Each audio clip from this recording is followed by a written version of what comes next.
Economic sanctions are a form of warfare where the U.S. government basically cuts off countries that will not do what they say, cuts them off from resources, cuts them off from banking, cuts them off from loans, and essentially tries to starve the population to death.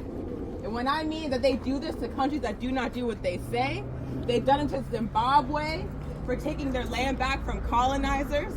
They've done it to Cuba for pushing out the US-backed dictator and building a free society. They've done it to Eritrea for having the only independent military in Africa. The US has sanctioned countries all over the world that have risen up together for their freedom to resist colonizers, to resist white supremacy. When African and colonized people fight back, the US responds by attempting to starve them out. They have done this to us for hundreds of years.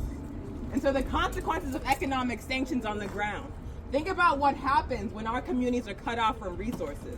Who suffers the most when we can't get health care, when we can't get affordable food, when we can't get affordable housing? It's our elders, it's our children, it's our mothers. And this is the intent.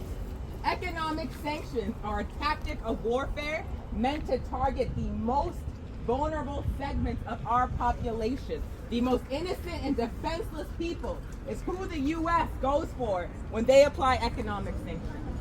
And do not think that this is just an international phenomenon, because they are sanctioning us here as well.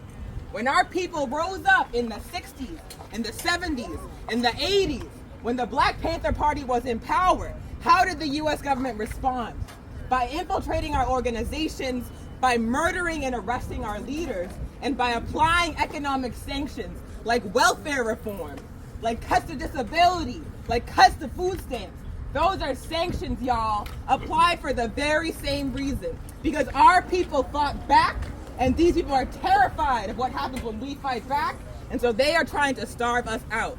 And so understand that we must oppose U.S. sanctions on Eritrea, U.S. sanctions on Zimbabwe, U.S. sanctions on Cuba, Nicaragua, and Venezuela, because they are doing the same thing to us. We must unify across the world with all African and oppressed people, because we outnumber them. It is not a matter of being outnumbered by this enemy that is attempting to starve us to death. It is a matter of being out-organized. If all the African people and all the Venezuelan people and all the indigenous and colonized people on this planet unified and organized, there is nothing these people could do to stop us.